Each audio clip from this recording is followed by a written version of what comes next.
আমাদের প্রত্যেকের জীবনের পালা কিন্তু দুটো, একটা আসার পালা আর একটা যাওয়ার। এই দুটোর বাইরে কিন্তু আমরা কেউ নেই। একদিকে আসার পালা, অন্যদিকে যাওয়ার পালা। কিন্তু এই আসা আর যাওয়ার মাঝখানে কত ঘটনা ঘটে যায় আমাদের জীবনে। রাজমিস্ত্রি যখন দোতলা চারতলা বাড়ি বানায়, কত সুন্দর করে তার খাটনি দিয়ে, তার পরিশ্রম দিয়ে, তার প্রাণ ঢেলে দিয়ে সুন্দর করে সাজায় ওই বাড়িটাকে। কিন্তু সাজানোর পরে কি রাজমিস্ত্রি বলবে যে বাড়িটা আমি বানিয়েছি, এই বাড়িতে আমি থাকবো, এটা আমার অধিকার? তাকে দিয়ে একজন করিয়েছেন, তাই তিনি করেছেন, তারপর তার দায়িত্ব শেষ। তাই এই জগৎ সংসারে আমরা যখনই মাতৃগর্ভ থেকে ভূমিষ্ঠ হই, আমি মনে করি আমার বাড়ি আমার, গাড়ি আমার, পুত্র আমার, পরিবার আমার। এই আমার আমার করতে গিয়ে আমার সব থেকে আপনজনকে যে আমি কখন ভুলে গেছি তা আমারও মনে পড়ে না, তাই না? দুদিনের জীবন, দুদিনের সংসার, দুদিনের পরিচয়, কিন্তু তার মধ্যে দেখুন কত ঘটনা। সামান্য একটু জমির জন্য ভাই ভাইকে খুন করছে, ছেলে বাবাকে খুন করছে, কত হিংসা, কত রাহাজানি, কত কাম, ক্রোধ, লোভ। এই যে যাদবপুর বিশ্ববিদ্যালয়, কি মর্মান্তিক ঘটনাটাই না ঘটে গেল। সন্তান যে মায়ের কাছে কতটা মূল্যবান, যে মা হয় সে একমাত্র বুঝতে পারে। জগতের যত ঐশ্বর্য, কোটি কোটি ঐশ্বর্য দিলেও সন্তানের প্রেম, সন্তানের ভালোবাসা মায়ের কাছে সবকিছু থেকে আলাদা। তা যার একবার সন্তান বিয়োগ হয় সে বোঝে সন্তানের বিরহ। আজকে আমরা ছেলে মেয়েকে, পুত্রকে, কন্যাকে টাকা কামানোর মেশিন তৈরি করছি বাবা, কিন্তু প্রকৃত মানুষ করতে পারছি, তাই না? যে যত অর্থ উপার্জন করতে পারবে তত ভালো মানুষ। একটা মানুষ যখন মাতৃগর্ভ থেকে জগতে আসে, তার হাত পা, চোখ, কান, মুখ সবই নিয়ে আসে, কিন্তু মনুষ্যত্বটাকে সে সঙ্গে করে আনতে পারে, তাই তো বাবা? মনুষ্যত্বটা মাতৃগর্ভ থেকে মানুষ আনতে পারে না, তার সব কিছু আসে, কিন্তু মনুষ্যত্বটা আসে কোথা থেকে? না, এই কীর্তনের আসরে এসে বসে, এই সাধুগুরু বৈষ্ণবের বাজারে এসে বসলে পরে, এই মন্দিরে বিগ্রহ দর্শন করলে পরে, বৈষ্ণবের চরণধূলি পেলে পরে জীবনের মনুষ্যত্বের বিকাশ হয়ে যায়। আমরা মনে মনে ভাবি আমাদের এই অল্প বয়সে আমরা কীর্তন শুনতে যাব, ও তো বুড়ো বুড়িদের শোনার জিনিস, ও আমাদের শুনে কি হবে? আপনি তো নিজে শুনবেনই না, মানে সে তো শুনবেই না, আর একজন যে শুনতে যাবে তাকেও বলবে বাবা ও তো বুড়োদের শোনার জিনিস, ও শুনে কি করবে? ও মা, ও কথায় কান দিও না, ও তো জমের বাড়ি যাবেই, তোমাকেও সঙ্গে করে নিয়ে যাবে, বুঝলি? শিশুকালে কৃষ্ণ ভজে কৃষ্ণ পাবার আসে, বৃদ্ধ হলে তারে ভজে জমের তরাস। আজকে এই বিশ্বভারতী, যাদবপুর বিশ্বভারতী, এত মর্মান্তিক ঘটনা ঘটে গেল। কেন হচ্ছে এমন? এত হিংসা, এত বিলাসিতা কেন আমাদের মধ্যে? কেননা আমরা টাকা কামানোর মেশিন তৈরি হচ্ছি, কিন্তু প্রকৃত মানুষ হতে আমরা পারছি না। আজকে ধ্রুব, প্রহ্লাদ, তাদের সাধনা ভজনা শুরু হলো কোথা থেকে? একটা বাচ্চার, একটা শিশুর প্রথম স্কুল, প্রথম বিদ্যালয়, কেজি 1, কেজি 2, নার্সারি অনেক পরের কথা। বাচ্চার প্রথম বিদ্যালয় মাতৃগর্ভ। মাটি যদি খাঁটি হয় ফসল ভালো হয়, আর মাটি যদি খাঁটি হয় সন্তানও ভালো হয়। সন্তান আমার গর্ভে আছে, ডাক্তার লিখে দিয়েছে বেড রেস্ট, আমি মাটিতে খাট পালঙ্কের ওপরে নাইটি পরে পা দোলাচ্ছি, বসে বসে ফেসবুক দেখছি, হোয়াটসঅ্যাপ দেখছি, মনে ভাবছি ছেলে আমার ধ্রুব হবে, প্রহ্লাদ হবে, রবীন্দ্রনাথ হবে, স্বামী বিবেকানন্দ হবে, বেটা পাক্কা একটা চোর হবে। ছেলে গর্ভে রয়েছে, সন্তান গর্ভে রয়েছে। শুনেছি একবারও ভাগবত কথা, সাধুর মুখে একবারও শুনেছি হরি কথা, কৃষ্ণ কথা, গীতার একটা শ্লোক কোনোদিনও পড়ে দেখেছি। মন্দিরে এসে রাধা গোবিন্দের দুটি চরণ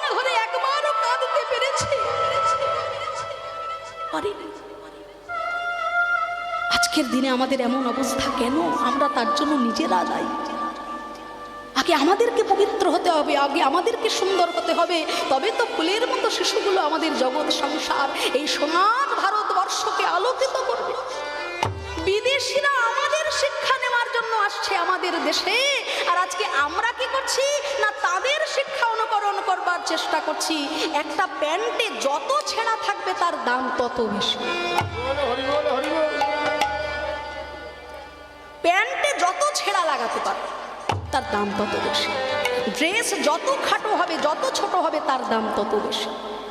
কিন্তু চলে যান নবদ্বীপে দোল পূর্ণিমার দিন, চলে যান ঝুলন পূর্ণিমার দিন, লক্ষ লক্ষ বিদেশি মায়েরা লাল পেড়ে শাড়ি পরে, কপালে তিলক রচনা করে হাগর প্রাণগর বলে নদিয়ার পথে কাঁদছে। শিক্ষা হয় না আমাদের।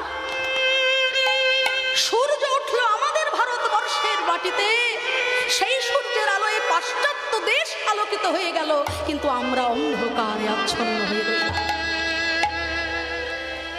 আকাশে হাজারো হাজারো এরোপ্লেন উঠছে, কিন্তু এয়ারপোর্টের সিগন্যাল যতক্ষণ না পায় এরোপ্লেন দাঁড়াতে পারে না।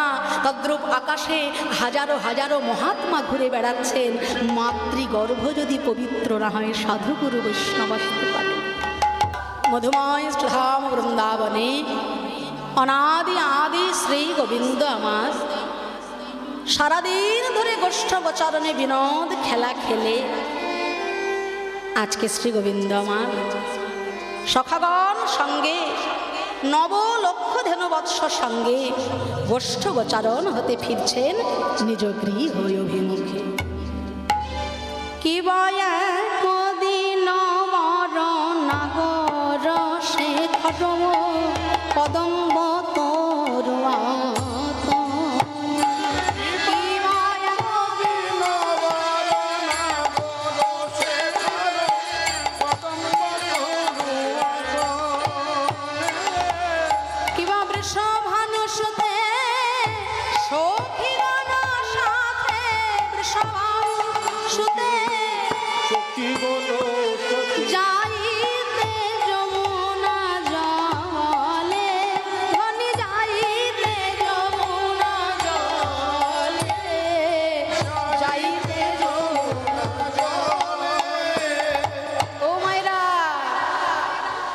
ভালো করে মন দিয়ে শুনতে হবে। কারা কারা ঘুমাচ্ছেন হাত তুলুন দেখি। একজন মা হাত তুলে দিয়েছে, ওই দেখো মা ঘুমোচ্ছে, হাত তুলেছে। হ্যাঁ গো মা, ঘুম পাচ্ছে? হ্যাঁ, আমরা কলকাতার মানুষরা 12টা 1টার আগে তো ঘুমোই না। ঘুম পাচ্ছে না তো? তা বেশ, আমি যতবার হরি বল বলবো তোমরা একটু উলুধ্বনি হরিধ্বনি করবে। তাতে কি হবে? হরিনাম সংকীর্তন তোমাদের আস্বাদন হবে, আর তোমার পাশে বসে যে ঝুলে পড়ে যাচ্ছে তোমার উলুধ্বনি হরিধ্বনির শব্দে তারও ঘুমটা ভেঙে যাবে। হ্যাঁ, তাই বলছে একদিনও বড় নাগর শেখর কদম্ব তরুয়া তলে বৃষভানু সুতে সখীগণ সাথে যাইতে যমুনা জল। তা পরিবেশটা কেমন দেখুন। কৃষ্ণ সারাদিন ধরে গোষ্ঠের খেলা খেলে ঘরে ফিরছেন, আর রাধারানী সারাদিন ধরে ঘরে থেকে সন্ধ্যাবেলায় ঘর থেকে বাইরে বেরোচ্ছেন যমুনা হতে জল আনবেন। তাহলে একজন ঘরে ফিরছেন আর একজন ঘর থেকে বাইরে বেরোচ্ছেন। তাহলে একদিকে আসার পালা আর অন্যদিকে যাবার পালা। এই যাওয়া আর আসার মাঝখানে দুজনার নয়নে নয়নে দর্শন হয়ে গেল, কিন্তু মুখে কিছু বলতে পারছেন কেন? সঙ্গে রয়েছেন দাদা বলাই। দাদা যদি থাকে সেইখানে তো মধুর রসের পরিশন করা যায় না। তাই শ্রী গোবিন্দ আমার মুখে কিছু বললেন না, রাধারানীকে ইশারা করে সংকেত জানিয়ে দিলেন, হে রাধে, আজ নিশীথে কেশর কুঞ্জে তুমি কুঞ্জ সাজাও। আমি কথা দিলাম, কেশ স্পর্শ করে বোঝালেন, তুমি কেশর কুঞ্জে কুঞ্জ সাজাও।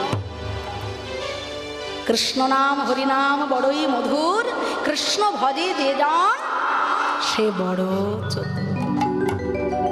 ললিতা, বিশাখা, তোরা কিছু বুঝলি? আমার গোবিন্দ কেশ স্পর্শ করে বোঝালো যে আজকে আমাদের সবাইকে ওই কেশর কুঞ্জে যেতে হবে। তোরা তোরা ও ললিতা, বিশাখা, তোরা আয় সজনী,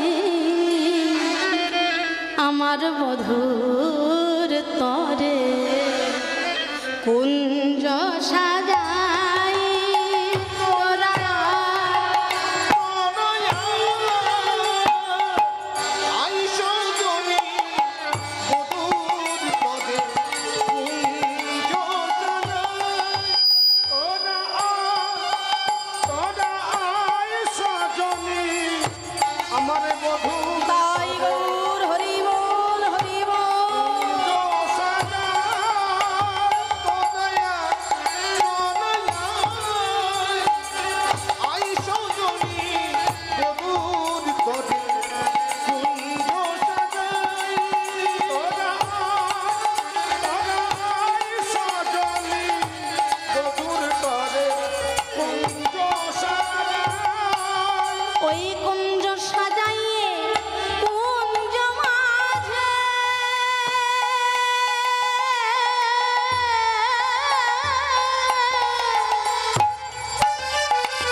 কুসুম রচনা করে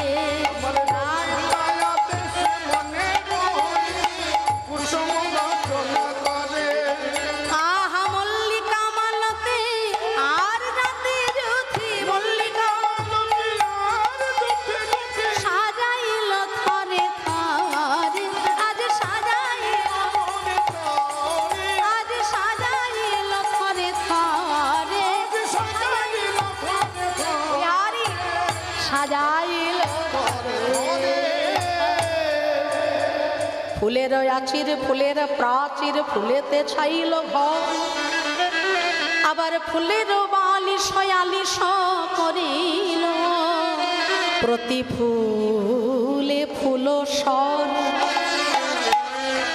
কুমাইরা, রাধারানী তো কৃষ্ণের জন্য কুঞ্জ সাজালেন। হ্যাঁ, আজকে না হোক কালকে আমার গোবিন্দ ঠিক তার কুঞ্জে আসবেই আসবে। কিন্তু আমরা আমাদের এই হৃদয়ের কুঞ্জটা তো গোবিন্দের জন্য সাজাতেই পারলাম না গো। হ্যাঁ, আর রাধারানী কুঞ্জ সাজিয়েছেন, আজ না হোক কাল গোবিন্দ তার কুঞ্জে আসবেই। কিন্তু আমরা তো হৃদয়ের কুঞ্জটা এখনো গোবিন্দের জন্য সাজাতেই পারিনি, তাহলে কুঞ্জবিহারী আমাদের কুঞ্জে আসবে কি করে? তাই যে যেমন ভাবে পারবো হৃদয়ের কুঞ্জটা আমরা গোবিন্দের জন্য সাজিয়ে রাখবো, একদিন না একদিন তিনি আমাদের সবার হৃদয় কুঞ্জে আসবে। তাই রাধারানী গোবিন্দের জন্য কুঞ্জ সাজিয়েছেন, মালা গেঁথেছেন, প্রদীপ জ্বালিয়েছেন, দরজায় মঙ্গল ঘট স্থাপন করেছেন, বনে বনে অতি কোমল পুষ্প চয়ন করে সেই ফুলের বিছানা করেছেন গোবিন্দের জন্য। কেন না, ওই ফুলে ফুল যদি নরম না হয়, সেই ফুলে যদি গোবিন্দ শয়ন করে তার অঙ্গে ব্যথা লাগবে। তাই অতি কোমল পুষ্প তার পাপড়ে দিয়ে কুঞ্জের জন্য রাধারানী বিছানা তৈরি করেছেন, শয্যা রচনা করেছেন, যাতে শয়ন করলে গোবিন্দের অঙ্গে ব্যথা না লাগে। কেননা যে অঙ্গে চন্দন ঠেকাতে গেলেও মা যশোমতীর হাত কেঁপে যায়, পাছে গোপালের ব্যথা না লাগে, সেই গোবিন্দ আসবে আমার কুঞ্জে, আমার গোবিন্দের অঙ্গে তো ব্যথা দেওয়া যাবে না। তাই অতি কোমল পুষ্প চয়ন করে শয্যা রচনা করলেন, মালা গাঁথলেন, প্রদীপ জ্বালালেন, করলেন, সবই সাজানো হলো, কিন্তু যার জন্য সাজানো হলো সেই কুঞ্জ বিহারী তো এখনো এলো না। সই আমার সাজানো ফুল যে বাসি হয়ে যায়, আমার গাঁথা মালা যে শুকায়ে যায়, জ্বালানো প্রদীপ নিভে যায়, কিন্তু আমার কুঞ্জ বিহারী, যার জন্য কুঞ্জ সাজালাম, ওই কুঞ্জ বিহারী তো এখনো আমার কুঞ্জে এলো না। সই আর কত অপেক্ষা করব আমি। সই সুখের নিশে যে প্রভাত হতে যায়, আমার গোবিন্দ তো আলো না। আমি বধূর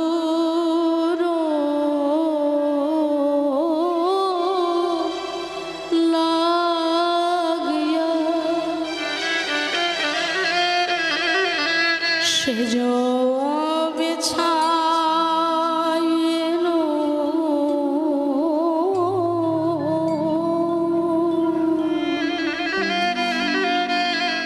গাঁথিন ফুলের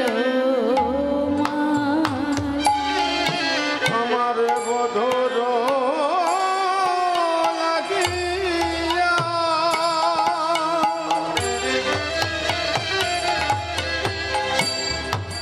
সেজে বিছাইন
পাছে এসব হইল, এসব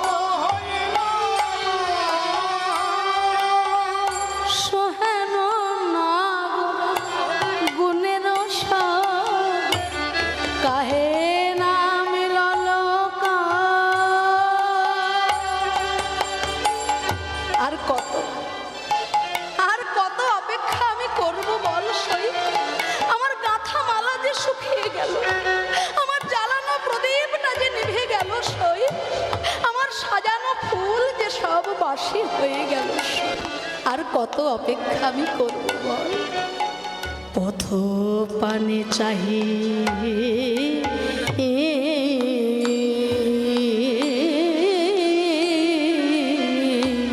কত না রহিব আর কত প্রবোধিব মনে। এবার রস সেজব আসিবে এখনি দ্বিজ চণ্ডী দাসে ভনে। তুমি অমন করে কেদো না ধনী,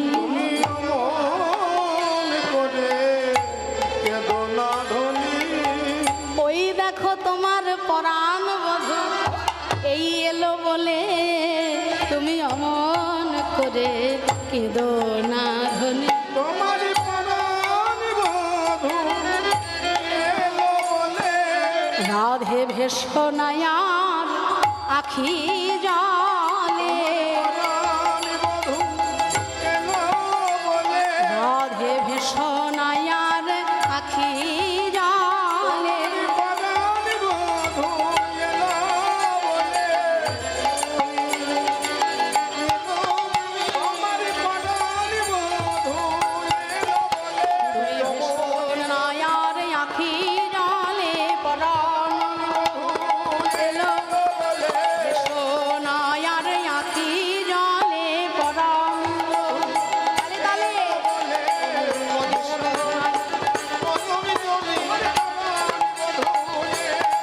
রাধে ভেষনায়ার আখি জলে, তুমি ভেষনায়ার আখি জলে। হরি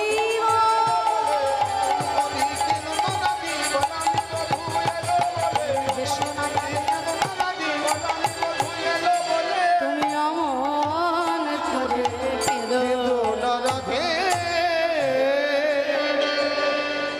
রাধারানী কৃষ্ণ কৃষ্ণ বলে কেঁদে কেঁদে নয়ন ধারার তারার বাঁধ মানে না, কিন্তু যাকে কথা দিলেন শ্রী গোবিন্দ আমার, সেই কুঞ্জ বিহারী সেই শ্রী গোবিন্দ, কথা দেওয়া সত্ত্বেও আজকে রাধারানীর কাছে কথা রাখলেন না, তিনি এলেন না। কেন হলো এমনটা? তিনি তো মিথ্যা কথা বলার মানুষ নন, তাহলে এমন কাজটা কেন করলেন তিনি? তিনি তো স্বয়ং ভগবান না। আজকে তাড়াহুড়ো করে রাধারানীর কুঞ্জে যাবার সময় শ্রী গোবিন্দ আমার চন্দ্রাবলীর কুঞ্জের পথ দিয়ে চলেছে।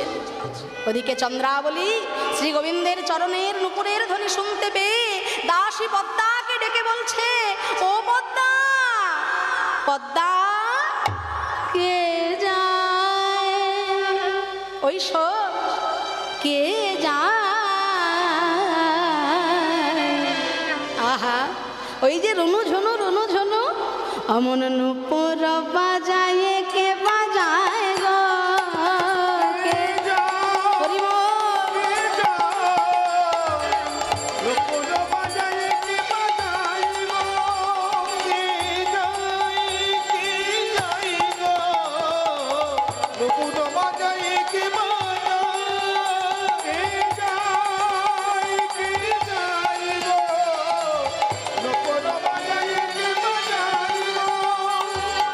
যাই রে জীবন কালো রূপ, যাই রে জীবন কালো রূপ, রাধা বলে বাঁশি বাজায় গো, কে যায়, কে যায়। হরি বল হরি বল।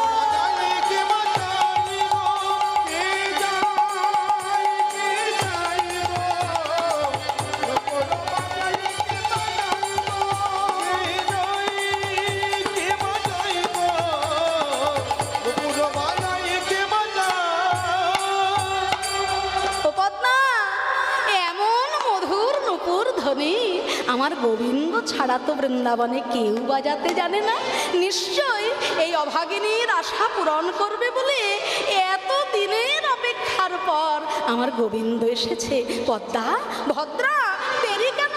যা যা, আমার গোবিন্দকে আমার কুঞ্জে নিয়ে আয়। পদ্মার ভদ্রা দুইজনে কুঞ্জের বাইরে গিয়ে শ্রী গোবিন্দকে নিয়ে এলেন জোরপূর্বক চন্দ্রাবলীর কুঞ্জে। বোধয়ে পথে নীতি কর গতাগতি।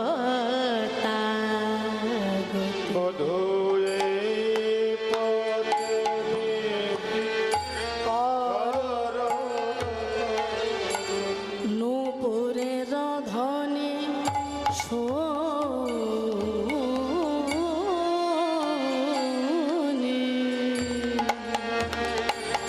পর রাধা সনে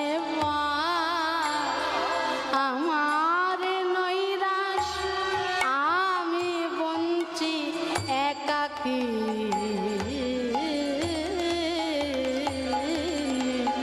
এই পথে নীতি করো নতুন নয়। প্রত্যেক দিন তুমি আমার কুঞ্জের সামনে দিয়ে ওই রাধারানীর কুঞ্জে চলে যাও, আমি শুধু বুকে পাষাণ বেঁধে তোমার অপেক্ষায় বসে থাকি। এতদিন পর আজকে যখন পেয়েছি আমার কুঞ্জে, কি করব জানো বধূ? শোনো শোনো, তোমায় ছাড়িয়া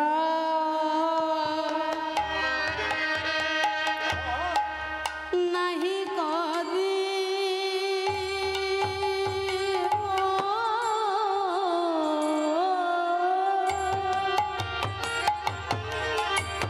তাহলে কি করবে?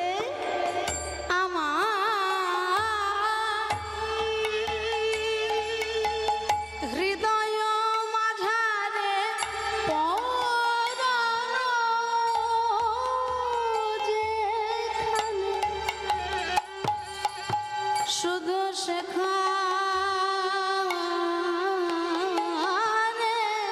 লুকায়ে থব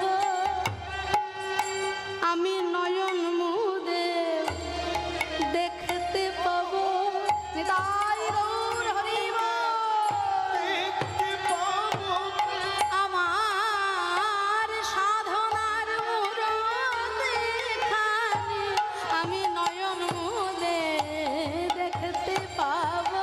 আমার সাধনার মূরতে খানি আমি নয়ন মুদে দেখতে পাবো। আমি যদি তোমায় হৃদয় মাঝে রাখি বধূ, আমি নয়ন মুদেও তোমায় দেখতে পাবো, যখনই যেখানে থাকে তোমায় দেখতে পাবো।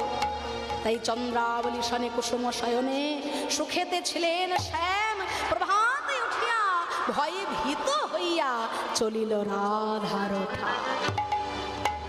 সারা রাত চন্দ্রাবলী গোবিন্দকে সেবা করলেন যে বধূ আমি এতদিনের ভাগ্যে তোমায় পেয়েছি, আমি তোমায় ছেড়ে দেব না।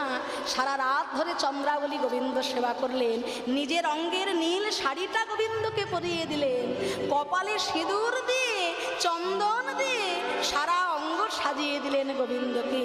গোবিন্দকে বাহু বেষ্টিত করে হৃদয় মন্দিরে চন্দ্রাবলীর সেবা করলেন। এদিকে চন্দ্রাবলীর সেবা পেতে পেতে সকাল হয়ে গেল, ভোর হয়ে গেল। গোবিন্দ ওমা চন্দ্রাবলীর ওপরে একটু রাগ হচ্ছে না? চন্দ্রাবলী যদি না থাকতো তাহলে রাধারানীর আর এত কষ্ট হতো না।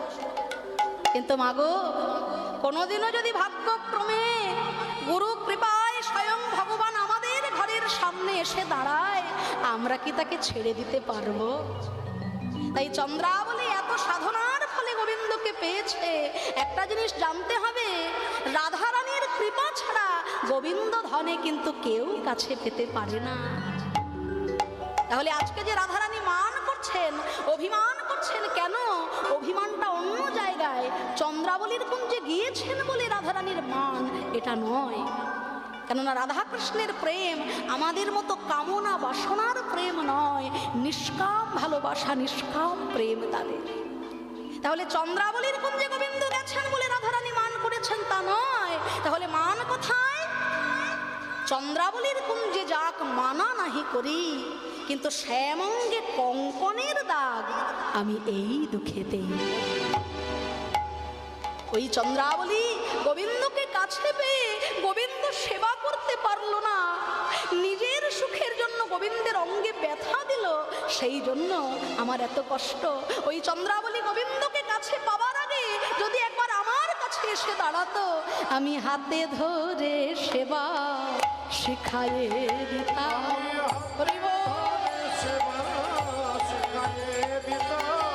আমি হাতে ধরে সেবা শিখাইয়ে দিতাম। আমি হাতে ধরে সেবা শিখাইয়ে দিতাম।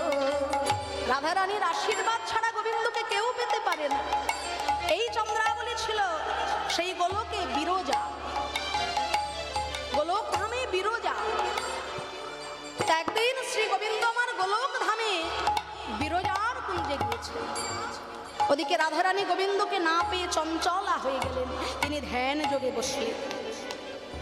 রাধারানী ধ্যানে দেখতে পেলেন, ও আমার প্রাণ গোবিন্দ ওই বিরজার কুঞ্জে গিয়েছে। ছুটতে ছুটতে রাধারানী যাচ্ছেন বিরজার কুঞ্জে। ওদিকে আমার শ্যাম সুন্দর, তিনি মনে মনে বুঝতে পারলেন যে আমার রাধারানী আসছে আমার কুঞ্জে, এখন যদি এসে দেখে আমি বিরজার কুঞ্জে এসেছি তাহলে আর আমার প্রাণ রইবে না। রাধারানীর ভয়ে গোবিন্দ আমার ভীত হয়ে বিরজাকে বলছে, ও বিরজা, আমার প্রেমময়ী আসছে, তুমি এখন নদী রূপ ধারণ করে নাও। বিরজা তখন নদী হয়ে গেল, আর আমার গোবিন্দ রাধারানীর ভয়ে একটা কালো সাপ হয়ে ওই নদীরূপী বিরজার বক্ষে আজ হেলে দুলে চলে যায়।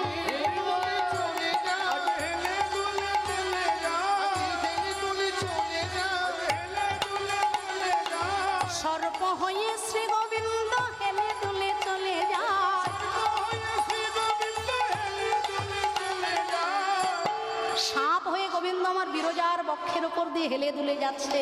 ওদিকে রাধারানী কুঞ্জের বাইরে এসে দেখে, হায় হায়, কুঞ্জের সামনে আমার গোবিন্দও নাই আর বিরজাও নাই, তাহলে এরা গেল কোথায়? শ্রীমতী রাধারানী আবার ধ্যান যোগে বুঝলেন, ও বধূ, পাগলিনীর মতো তোমায় খুঁজতে খুঁজতে আমি এখানে এলাম, আর আমাকে ফাঁকি দেওয়ার জন্য তুমি কিনা সাপ হলে। তুমি যখন সাপ হয়েছ, শোনো শ্যাম সুন্দর, আমি এইবার সাপের শত্রু ময়ূর রূপ ধারণ করব। রাধারানীও তো চাতুরি কম জানেন না। হ্যাঁ, রাধারানী আমার একটা ময়ূর হয়ে, যেখানে গোবিন্দ আমার সাপ রূপে চলে বেড়াচ্ছে, উড়ে উড়ে ময়ূর রূপ ধারণ করে রাধারানী দেখো হেলে দুলে চলে যায়।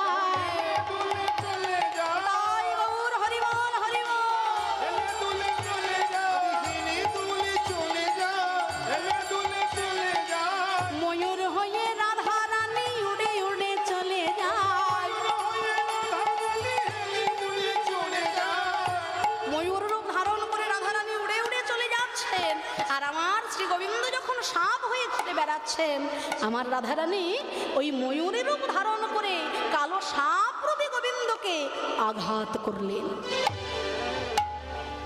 সঙ্গে সঙ্গে গোবিন্দ আমার নিজ মূর্তি ধারণ করলেন। রাধে, হে কৃপাময়ী, শান্ত হও, সম্বর শান্ত হও, আমি তোমায় ফাঁকি দেওয়ার জন্য সাপ হয়েছি, আর তুমি কিনা সাপের শত্রু ময়ূরের রূপ ধারণ করেছ।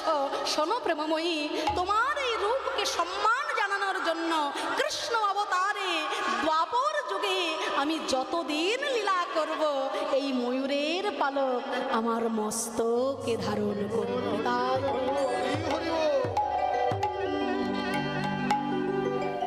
ভুলোক বৃন্দাবনে কৃষ্ণ হয়ে আমি যতদিন লীলা করব, আমার মাথায় চূড়া থাক বা না থাক, একটি ময়ূরের পালক আমার অবশ্যই মাথায় থাকবে, তোমার রূপকে সম্মান করব বলে।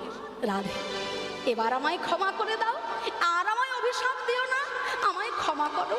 বধূ, তোমায় আমি ক্ষমা করলাম, কিন্তু ওই বিরজা দুই রূপে আমার গোবিন্দকে ধনে কাছে পেয়েছে, দুই রূপেও তোমার সেবা করেছে, তাই ওই বিরজাকে আমি ক্ষমা করব না। শোন বিরজা, আমি তোকে অভিশাপ দেব, আগত জন্মে তোর দুই অংশেই জন্ম হবে। এক অংশ হবে বৃন্দাবনের নীল যমুনা, আর এক অংশ হবে চন্দ্রাবলী।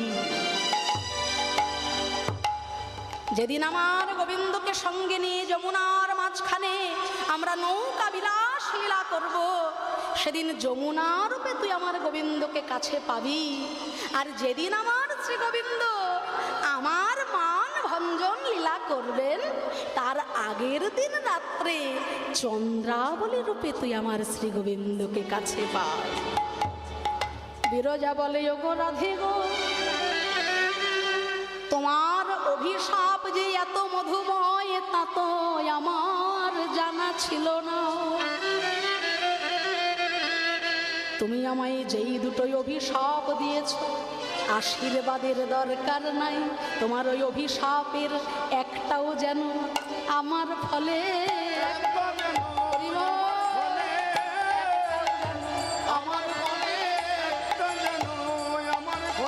যেন কৃষ্ণ বলে কাঁদতে পারি, একটাও যেন আমার ফলে কৃষ্ণ প্রাপ্তির পথে দাঁড়াইয়ে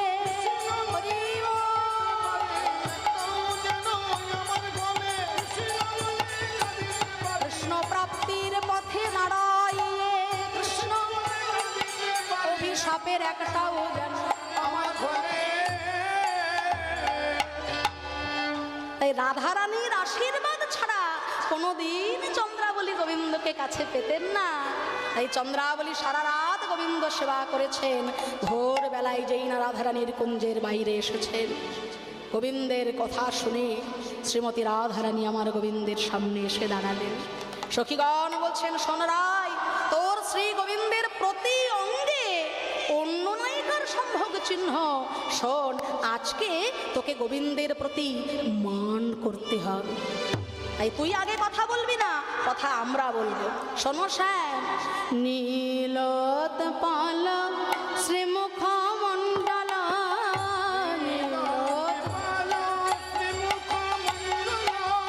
নীলত পাল শ্রীমুখ মণ্ডল,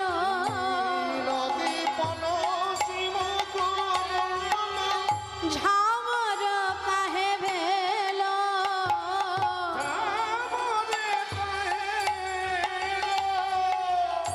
হে শ্যাম সুন্দর, তোমায় দেখতে তো বড় ভালোই লাগছে।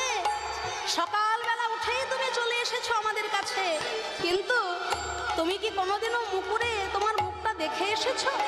মুকুর মানে আয়না, আয়না দিয়ে কি তোমার মুখটা দেখেছো? কেন? আমার মুখে কি হয়েছে? কি হয়েছে? পদ্ম ফুলের মতো তোমার মুখ, নীল পদ্মের মতো তোমার মুখ এমন শুকিয়ে গেছে, এমন ঝামাটে হয়ে গেছে কেন? হ্যাঁ, বলো বলো। নীলত পাল শ্রীমুখ মণ্ডল, ঝামর কাহে ভেল। নীলত পাল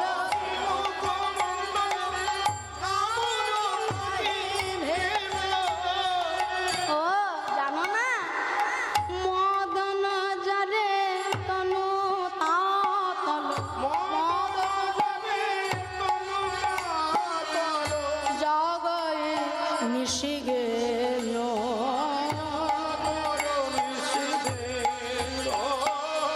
জগয়ে মিশি গেল। নীল পদ্মের মতো তোমার মুখ এত শুকিয়ে গেল কেন? আমার গোবিন্দ বলছে, তুমি জানো না রাই, গত রজনীতে আমার মদন জ্বর হয়েছিল। হ্যাঁ, সেই জন্য আমার মুখটা এমন শুকিয়ে গেছে।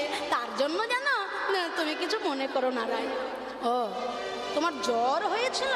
তা জ্বর হয়েছিল, তাহলে আর কি বলার আছে। কিন্তু শ্যাম, আমরা যে আরো একটা জিনিস দেখতে পাচ্ছি। আবার কি দেখতে পাচ্ছি? কি দেখছি জানো? সিন্দুর কাহে অলকা পরি, সিন্দুর কাহে চন্দন কাহা গেল,